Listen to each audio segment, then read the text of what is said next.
আমি সুলতান মাহমুদ শাহেদ। আমি আজকে আপনাদের সামনে একটি রেসিপি নিয়ে এসেছি। সেটি হচ্ছে ফুলকপির চিকেন বিরিয়ানি। এটা কিটো ডায়েট যারা করছেন তাদের জন্য, যারা ভাত খেতে পারেন না, তো ভাতের বদলে আপনারা ফুলকপি দিয়ে কীভাবে চিকেন বিরিয়ানি রান্না করতে পারেন সেটাই আমি আজকে আপনাদেরকে দেখাবো। আমি ব্যক্তিগতভাবে কিটো ডায়েট করছি প্রায় 1.5 মাস। 1.5 মাসে আমি এর অনেক পজিটিভ রেজাল্ট পেয়েছি নিজেই। আমার প্রথম 22 দিনে আমার প্রায় 22 পাউন্ড, মানে হচ্ছে 10 কেজি ওজন কমেছে, এবং এই 1.5 মাসে আমার 15 কিলোগ্রাম ওয়েট লস হয়েছে। সো আমার এই ছোট জার্নিতে আমি যে সমস্ত প্রবলেমগুলো ফেস করেছি তার মধ্যে একটি হচ্ছে ইনাফ ভ্যারাইটি না থাকা খাবারে। সো সেই প্রবলেমটা আমার মনে হয় যারা কিছু ডায়েট শুরু করেছেন বা করার চিন্তা করছেন তাদের মনেও এই কনসার্নটা আছে যে আমরা কি খাবো, তাহলে আমরা ভাত, রুটি, পাউরুটি, নান, পরোটা কিছুই খেতে পারবো না, সো আমরা কি খাবো। সো সেই চিন্তাটা যেহেতু সবার মনেই থাকে যারা কিছু ডায়েট করছেন এবং কিছু ডায়েট করার চিন্তা করছেন, আমি সেই চিন্তাটা কিছুটা হলেও দূর করার জন্য আমি এই উদ্যোগটা নিয়েছি যে আমি নতুন নতুন রেসিপি, কিছু রেসিপি স্পেশালি আমি আপনাদেরকে দেখাবো। আমি বিভিন্ন দেশি বিদেশি যারা ইউটিউবের রেসিপি দেন তাদের ভিডিও দেখে, প্লাস আমার নিজেরও কিছু রান্নার আইডিয়া আছে, যেহেতু আমি রান্না করতে পছন্দ করি। আমি যখন সুযোগ পাই রান্না করি, খেতে পছন্দ করি। সো আমার সেই নিজের আইডিয়া থেকেও আমি নতুন নতুন কী রেসিপি করা যায় সেটা আমি চেষ্টা করি, এবং প্রায় 15-20 দিন পর থেকে আমি এই ধরনের মজার মজার খাবার খাচ্ছি। এখন আমার সেই চিন্তাটা এখন আর আমার মাথায় নেই যে আসলে কি খাবো। এখন দেখছি যে কিছু ডায়েট যারা করছে তারা আসলে অনেক মজার মজার খাবার খেতে পারে। কিছু ডায়েটের মধ্যে যে সমস্ত খাবার অ্যালাউড, সেগুলো দিয়ে কিন্তু আপনি অনেক মজার মজার খাবার তৈরি করতে পারবেন।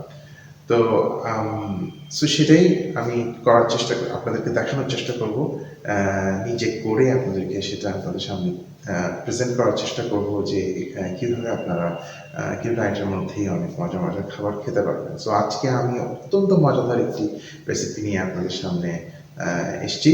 সেটি হচ্ছে ফুলকপি দিয়ে চিকেন বিরিয়ানি রান্না করা। আমি নিজে খেয়ে দেখেছি, আমার অনেক অনেক ভালো লেগেছে।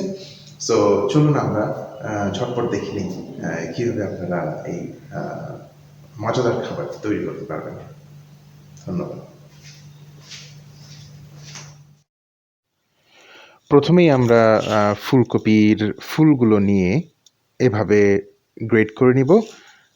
আপনারা চাইলে হ্যান্ড গ্রেটারও ইউজ করতে পারেন অথবা ফুড প্রসেসর ইউজ করতে পারেন। এখানে আমি 1.5 কাপ মতো ফুলকপি গ্রেট করে নিয়েছি। আপনারা তারপর সেগুলো একটা ফ্রাইং প্যানে চুলার উপর রেখে 2 টেবিল চামচ ঘি দিয়ে নেড়ে ছেড়ে এভাবে ফ্রাই করে নেবেন। আপনাদের একটু খেয়াল রাখতে হবে যেন সেটা বার্ন হয়ে না যায়। হালকা ব্রাউন কালার যখন আসবে তখনই আপনারা এটা নামিয়ে নেবেন। নামানোর পর সেগুলো দেখতে এরকম হবে। তো এগুলো হাফ কুকড অবস্থায় আছে এবং এটা সম্পূর্ণ ঘি দিয়ে কুক করা হয়েছে। এখন আমি আপনাদেরকে মশলাগুলো দেখিয়ে দিচ্ছি। এখানে নেওয়া হয়েছে 1 টেবিল চামচ ধনিয়া গুঁড়া, আধা চা চামচ হলুদের গুঁড়া,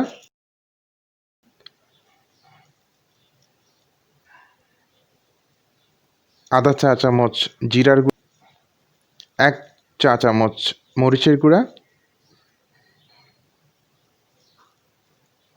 1 টেবিল চামচ বাদাম বাটা, 1 টেবিল চামচ আদা রসুন বাটা, 2টা আলু বোখারা, তারপর নেওয়া হয়েছে কয়েকটা গরম মশলা, একটা দারচিনি, একটা লবঙ্গ, 2টা এলাচ, আর হচ্ছে গরম মশলা পাউডার। আমরা গরম মশলা গোটা বেশি দিচ্ছি না, যেহেতু আমরা পাউডার ইউজ করছি। এরপর আছে বিরিয়ানি মশলা 1 টেবিল চামচ মতো। আপনারা বাজারের যে কোনো বিরিয়ানি মশলা ইউজ করতে পারেন। এর সাথে আপনারা স্বাদ মতো লবণ অ্যাড করে নেবেন। এরপর 2 টেবিল চামচ দই আপনারা সাথে নেবেন। এখন আমি আপনাদেরকে দেখাবো যে চিকেন পিসগুলো আমরা নিয়েছি। এখানে 5 পিস চিকেন নিয়েছি। এগুলো আমরা এখন মেরিনেট করব। সবগুলো মশলা এবং দই এবং পরিমাণ মতো লবণ আপনারা একসাথে মিশিয়ে এভাবে মেরিনেট করে রাখবেন হাফ অ্যান আওয়ার মতো, 20 to 30 মিনিটস। এর সাথে আপনারা একটু ঘিও দিবেন 1 টেবিল চামচ। এরপর চুলায় একটি প্যান বসিয়ে আমরা তার উপর 1 টেবিল চামচ মতো অলিভ অয়েল দিব। তেলটা সামান্য গরম হলে আমরা এর মধ্যে দিয়ে দিব কিছু পেঁয়াজ। পেঁয়াজ আমরা খুব বেশি ইউজ করব না, যেহেতু কেটো ডায়েট কার্বোহাইড্রেট কম, যত কম আমরা কনজিউম করতে পারি ততই ভালো। পেঁয়াজটা আমরা হালকা নেড়ে চেড়ে এভাবে একটু নরম করে নেব, সাথে একটু পানিও আপনারা অ্যাড করতে পারেন পেঁয়াজটা নরম করার জন্য। এরপর আমরা দিয়ে দিচ্ছি সেই ম্যারিনেট করা চিকেনগুলো এবং মেরিনেশনের যেই লিকুইডটা থাকবে সাথে সব আপনারা একসাথে দিয়ে দিবেন। একটু পর আপনারা চিকেনগুলো নেড়ে চেড়ে দিবেন যেন হিটটা সব দিক থেকে লাগে।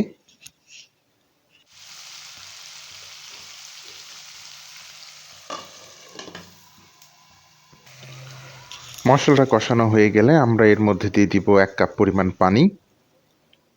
এরপর আমরা ঢাকনা দিয়ে চিকেনটা কুক হওয়ার জন্য রেখে দিব। 8 থেকে 10 মিনিট কুক করার পর আমরা দেখব চিকেনটা কুক হয়েছে কি না।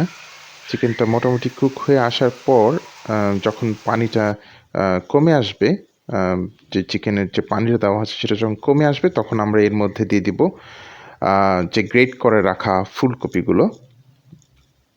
এগুলোকে আমরা এভাবে সুন্দর করে বিছিয়ে দিব, চারপাশে ছড়িয়ে দিতে হবে।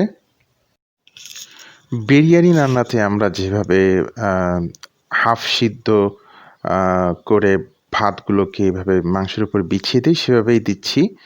এরপর আমরা দিয়ে দিচ্ছি 2টো পুরো কাঁচামরিচ ফ্লেভারের জন্য মেইনলি। তারপর হচ্ছে পুদিনা পাতা, এটাও ফ্লেভারের জন্যই দেওয়া হচ্ছে। এরপর আপনারা কেওড়া জল দিতে পারেন যারা ইচ্ছা করেন। এরপর এর উপরে দিয়ে দিবেন ঘি 1 টেবিল চামচ এবং বেরেস্তা, পেঁয়াজ বেরেস্তা। যে যেভাবে পছন্দ করেন, যতটুকু পছন্দ করেন সেভাবে দিবেন। এরপর ঢাকনা দিয়ে আমরা রেখে দিব এভাবে দমের উপরে দিয়ে, হালকা আছে দমের উপরে আমরা রেখে দিব 5 মিনিট। এরপর আমরা তুলে দেখব ঢাকনা যে ঝোলগুলো পুরোপুরি শুকিয়ে এসছে কিনা। যতক্ষণ না শুকিয়ে আসে ততক্ষণ আমরা এভাবে কুক করব হালকা আঁচের উপরে, দমের উপরে। যখন আমরা বুঝবো যে ঝোলগুলো শুকিয়ে এসছে এবং বিরিয়ানিটা মোটামুটি হয়ে এসছে, তখনই আমরা এটা নামিয়ে এভাবে প্লেটে সার্ভ করব। দেখুন কতটা লোভনীয় লাগছে। দেখে বোঝার কোনো উপায় নেই যেটা আসলে ফুলকপি দিয়ে তৈরি করা চিকেন বিরিয়ানি। আমি খেয়েছি, আমি খেয়ে এতটাই মজা লেগেছে যে আমি আর কখনো কেউ যদি আমাকে ভাত দিয়ে চিকেন বিরিয়ানি তৈরি করে দেয় সেটা আমি খাবো না, বরং এটাই খাবো। আমার সামনে যদি দুইটাই রাখা হয় আমি এইটাই খাবো। এটা এতটা মজা হয়েছে। আপনারা অবশ্যই ট্রাই করবেন এবং আমাকে কমেন্ট করে জানাবেন আপনাদের কেমন লেগেছে। এই রেসিপিটা যদি আপনাদের ভালো লাগে এটি আপনারা লাইক দিবেন, শেয়ার করবেন এবং আমার চ্যানেলটি অবশ্যই সাবস্ক্রাইব করবেন। এতক্ষণ আমার সাথে থাকবার জন্য আপনাদের সবাইকে অনেক অনেক ধন্যবাদ।